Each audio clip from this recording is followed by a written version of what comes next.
direction you need to go. Okay, good. Nevaeh, can you give me another reason how a map would help us? It tells you where, like, since you're reading about penguins, it tells you where penguins live. Good. Yes, Kanaya. It tells you a lot of stuff about penguins and where they live, and like they live in Africa and stuff. Okay, good. I'm glad you brought up Africa. Where penguins live. All penguins live in the bottom half of the world. They live close to the water. So this right here is the southern part of a globe, the South Pole. And we have South America. These are continents. South America, Africa, Antarctica, that's South Pole, and Australia. And these colors show you, these are called keys. This shows you where they live. A key will help you look on the map and show you where they live. Like this light purple lives in New Zealand. These type of penguins live there. The green penguins live in the bottom part of South America. In Africa are called the African penguins. They live right down in the southern part. And look at Antarctica, that's the South Pole. Most of the penguins live around Antarctica. Some penguins live where it's very cold. They live on ice and snow. Where's Greengard? So, do you have a question, Unique? The blue places on the map is where the water is. Very good. This is the ocean.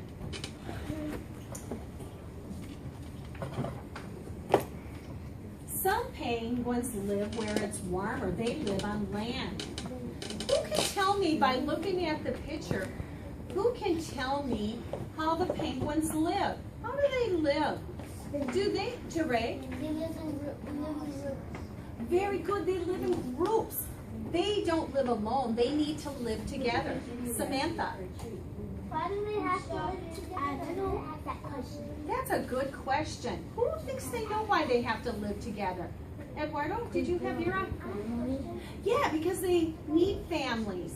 Yes, Nikaya? Is there a family? What kind of family do they have? You know what? We're going to learn more about their Why do they family. need family? Why do they need family? That's a good question. We're going to read and find out more information. Gabby? They need help. They need lots of families, because if they have eggs, they're gonna need help to protect from enemies. And yeah. Good. Okay, I would like your hands down right now while I finish the reading.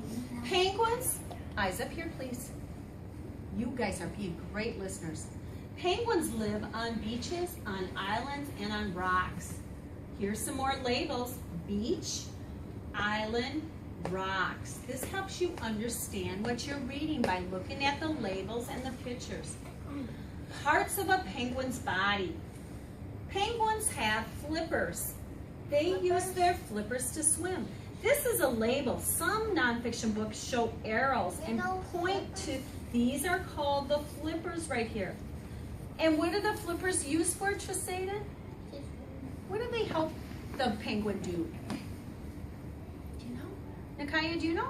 Flippers? Yeah. What does flippers look like? Oh, flippers are right here. Yes, It Kanaya. helps the penguin to swim. Exactly. Penguins have webbed feet. Their webbed feet help them swim fast. Boys and girls, look it up here. Here's a label. This is a nonfiction text feature. Webbed feet is skin between their toes. Who can think of another animal that has webbed feet? Ooh. Does anybody know? Jeray. A duck? A duck. Yeah, why do you think a duck needs that? So it can swim better. Do you have another idea? Yes. So it can protect itself. Okay, actually, a webbed feet is more for swimming. Wow. Unique, do you have another idea of an animal? A beaver. Yes, a beaver is another animal. Excellent. Samantha. A platypus. A platypus does. Yes, Gabby. A swan. A swan or a goose. Or geese. Okay, geese, yeah. Thank you, boys and girls. Let's read on. Penguins can slide on the ice on their bellies, just like you guys like to do sometimes. They have long bodies to make swimming easier. Penguins have short feathers. The feathers help keep them warm and dry.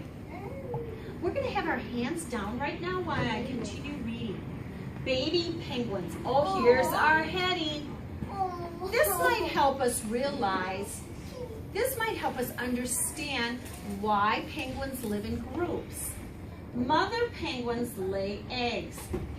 The eggs must be kept warm so they will hatch. Oh, look at the egg right here. Okay, let's listen to see why they live in groups. Some father penguins have a flap of skin called a brood pouch. They keep the egg there so it stays safe and warm. Here is a label, and this is pointing to the brood pouch right here. A pouch is kind of like a purse. Like, anyone else want to add on? Gabby? A kangaroo and a koala has a pouch too. Okay, and this is more like a flap of skin. Not like a whole enclosed, but just a flap of skin. And what's the purpose of the pouch? What did they say, Nevaeh? Keep the egg warm. Baby penguins are called chicks. Eyes up here, please. Just say that. The mothers and fathers go into the ocean to eat fish and other small animals. While the parents are away, the chicks cuddle to keep warm. The mothers and fathers find their chicks by making a special sound or call. Where do they go? You know what? I'd like to show you some of those sounds on a video I have. Each penguin family has its own call. That's how they find each other. The mother and father bring up the food they ate and feed it to the chick. When a chick is big enough to swim, it will find food on its own. Like other penguins, it will spend most of its life in the water. Okay, boys and girls, this was an excellent book. And no, hands are down right now. I would like us, we are going to write down, I'm just going to review what we talked about today. We talked about some vocabulary. We talked about webbed, the webbed feet of the penguin, its skin in between the toes, and this helps it swim better. And we talked about other animals that have webbed feet. We also talked about this word. Let's read this word together. Brood pouch. It's a flap of skin like a pocket. And the father penguin is the one that has the brood pouch. The mother doesn't have it? No, the mother does not keep the egg warm. Who can tell me some interesting facts that we learned about penguins? Something new that you learned. Jeray, thanks for raising your hand. You learned about there's 17 kinds of penguins. 17 different, excellent. What did you learn, Kanaya? I learned the wet feet so the swim better. What did you learn, Nevaeh?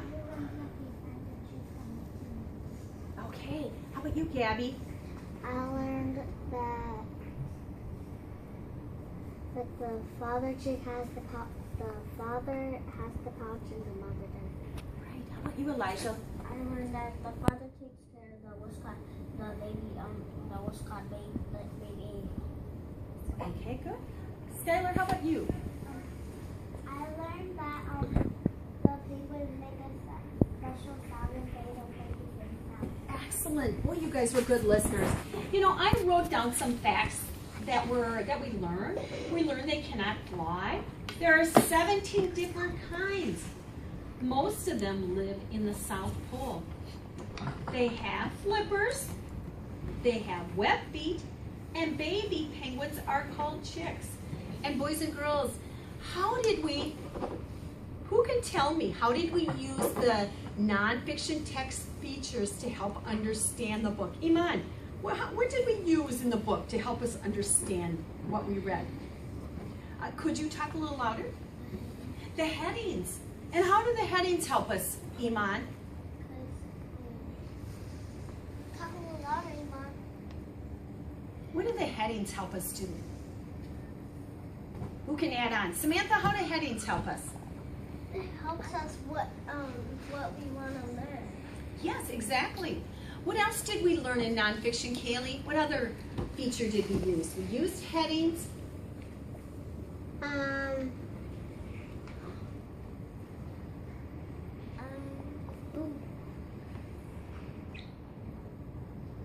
else have an idea?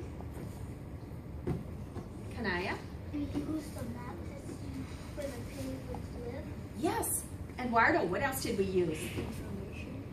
Information. So the book had information and facts? Vocabulary. Unique. You have an idea. What else did we learn? Those. Vocabulary. We learned new words. Idea.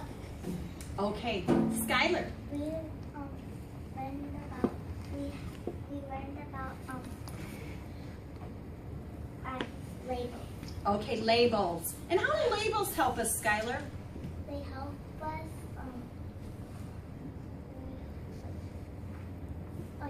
They help.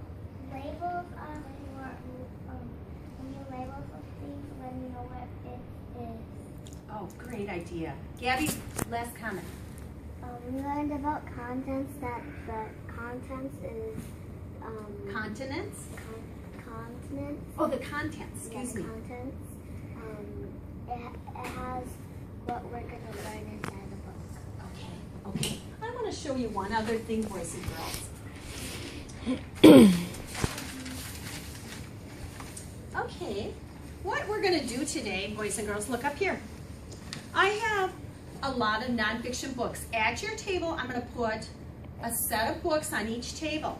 And you're going to, look up here please, you're going to take the nonfiction book and you're going to look through it. You're going to write down the title of the book, and then it says, text feature. Did you find it in your book?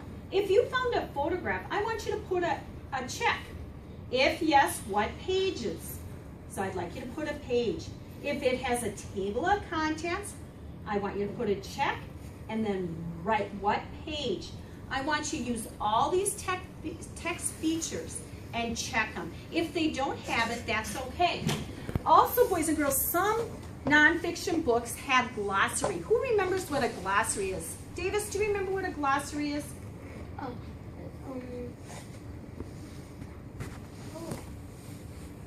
Where would you find a glossary in a book?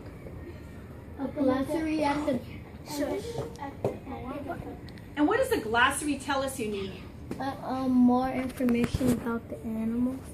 Okay, you're close, Kanaya. It tells us what the word means. It tells you what the word means. You know what, guys? I want all of us to make up by our work because we did such an excellent job listening today. Okay, here we go. 1, 2, 3. Shh. Let's do a roller coaster. Up the hill. Let's give ourselves a silent clap. 1, 2, 3. Okay. This is the direction. When I call your table, look up here so you know what I expect you to do. Setting up, eyes up here. Oh, I'm waiting for about 3 kids to look up here. Mom? When I call your table, I want you to go back quietly to your table.